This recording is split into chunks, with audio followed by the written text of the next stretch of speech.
The book our presentation is about is The Rational Animal, written by Douglas T. Kendrick and Badless, which deals with our process of decision making, relating it to our ancestor needs. Our team is composed by Alba Coronado, Roman Black, and Marta Puchol. The chapters we are going to explain are the 7th and 8th chapter, called Gold Purchase and Gold Peacocks and Sexual Economics, His and Hers. Chapter 7. In this chapter, the author introduces the theory of leisure class that refers to people's tendency to buy expensive things and show them with the only intention to show their high status and their amount of money. The goal of this chapter is to answer the question, why do we spend money on things that we really don't use? Having in mind that we, humans, we are not always aware of our actions. We know that we are doing, but not the why. Why do we throw money away? There's no doubt that this conspicuous consumption is linked to materialism, and the main example of this materialist society is America. Even American media promotes the materialism with all their TV shows, movies, and magazines. You only need to turn on your television to observe plenty of luxury. This promotion of this materialism makes people stop caring about relationships and start caring about material stuff. But this not only affects to people with money, but also to poor people who feel glamorized about all this luxury. But is this conspicuous consumption all about actual materialism? As we can observe during all human history, from pharaohs to modern royalty, all history leaders have shown their possession by expensive jewelry, buildings, etc. So, by one side, we could say conspicuous consumption comes from our ancestors. However, the University of Leicester economist Gianni De Francia explains that the amount of money we spend and that we are able to spend in some things will link it to the utility and the level of satisfaction these things are going to give us. To solve the main question of this chapter, the easiest way will be asking people why do they behave that way. However, scientists noticed that in most of the interviews and experiments they did, the results were always the same. When it comes to explain the reason of their behavior, people are often completely clueless when it comes to it. One of the tendencies of human behavior could be follow a role model. An example could be the increment on heavy car sales. Leonardo DiCaprio publicly proclaimed that he owned a heavy car, and that was a step in the right direction to save our environment. However, when you ask ordinary people why have they bought a heavy car, most of the people say to save the environment. But is this the truth? Or do they, as the book says, become green to be seen? When this study was published, it immediately became controversial. People from around the world started debating on forums or chats about the subject, saying that they owned a heavy cars and not show them up. But they wanted to be sure that everyone knew about the purely and selfish motives. The conclusion will be that the decision of buying a heavy car can be driven by altruistic motives, but unconsciously they are buying it for selfish motives, such as the recognition that you are helping the environment. But leaving the habits apart, let's go back again to the main question of this chapter. Why people engage in conspicuous consumption? To explain this, let's put an example. Some male birds spend their lifetime constructing their homes, as well as decorating it, with the finality of impress the females. So, the one who makes a better impression will be the male that will reproduce. This can apply to human behavior. It's scientifically proved that when men are asked to choose their favorite jobs or favorite lives, if there were women around them, men would choose to live more luxury lives than without women around them. In conclusion, human behavior could also be influenced by the human capacity of reproduction. Chapter 8 is all about the differences in reproduction between genders. The first pages all talk about why are men more prone to pay for extra services compared to women. The scandal of the governor Elias Spitzer, who racked up over $80,000 in bills for services, is then compared to how much men spend annually on their brides. Anderson discusses the term bride price or bride wealth, which consists of the money paid by the groom to the family of the woman who will eventually marry as an exchange of the woman's fertility. However, Dowry disagrees and believes that bride is the one who pays the groom's family, as they believe he can offer the resources to raise the offspring. In a controversial paper in Sexual Economics, Roy Bullminster and Kathleen Voss clearly state the reason why men are prone to pay for extra services compared to women. The biological sex difference in reproduction, as the man is the one who provides and the woman is the one who raises, men are willing to pay for sex and women set the price. Men see sex more of an opportunity, whereas women see it as a cost. Therefore, men are motivated to seek sex at the lowest possible price, while women see it as a cost.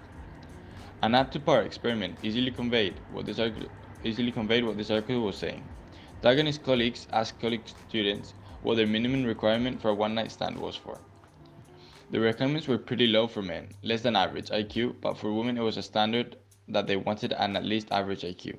Surprisingly, for marriage they both complied very easily as they both believed their partner should at least be average or above. The meaning of I love you could be music to someone's ears. However, there's an explanation to what one gender might expect from these words. Firstly, women would be suspicious of these words as coming from a man it might be deceitful, and it just intends to have a one-night stand. On the other hand, as time progresses and it stays clear he wants more than just sexual relationships, women tend to cherish and be happier about this. On the other hand, men tend to cherish these words before sexual relationships, as he is better positioned to experience carnal lovemaking. But hearing after sexual relationships is more of a threat of don't you dare leave me. Age preferences vary depending on the gender. Men generally prefer unmarried partners younger than themselves, whereas women are interested in somewhat older men. The reason behind this can be explained by Rich Keefe and Doug, as investigating actual marriages around the world, including places never exposed to Western media, it showed men preferred women in their early 20s. Deeper thought into this, women in their 20s are most fertile, enough wealth and status to choose between many possible mates. In order to identify men's and women's different preferences when selecting a partner, Noam Lee designed an experiment in which people were given some made dollars that they could invest in different characteristics, such as physical attractiveness, social status, kindness, etc. However, when investing dollars in one particular trait, they could not invest them in others. In this way, the preferences were revealed. Women preferred a man with status and resources followed by kindness, while men put in first place physical attractiveness, also with kindness in second place. Women and men search for different characteristics in their partners. That's why they also try to catch the attention of a potential mate in different ways. When activated the mate acquisition self, men start showing off and competing in various ways, and women behave in a helpful and cooperative way, which also influences their economic behavior. What it has been shown is that women invest more money in products that enhance appearance when there is economic recession. From an evolutionary point of view, the deeper reason for this behavior could be that they are trying to catch the attention of a man with high status.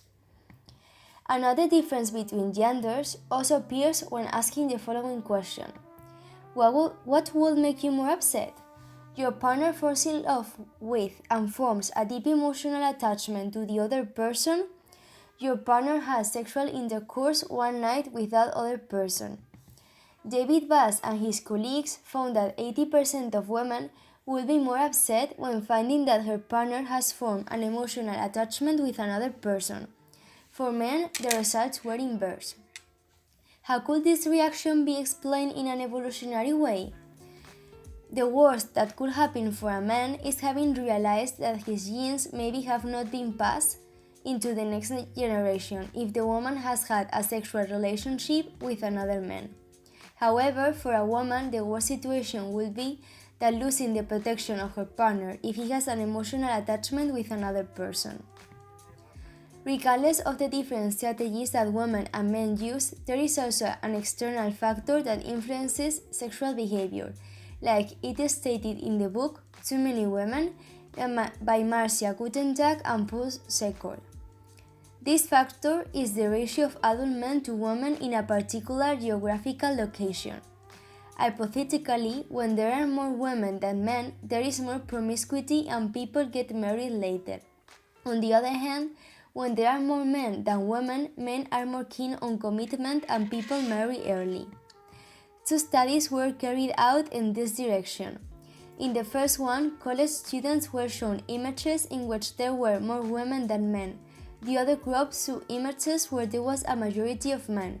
Then they were presented with this question: do you prefer getting $20 tomorrow or $35 in a month? Sex ratio didn't affect women, but men that had seen few women became impulsive and chose the immediate $20. In the second study, people read different articles with the following headlines: fewer women for every man, more women for every man. After reading both articles, the men who read the fewer women article were more keen on spending money to impress the women. Conclusions. Kenrick and Griskevicius are trying to throw some light on the explanation of men's and women's behavior. They relate their attitudes with the subselves of acquiring a mate and retaining it, which means that, although they are not aware of it, women and men are unconsciously trying to reach these evolutionary goals. And you, what do you think of these ideas?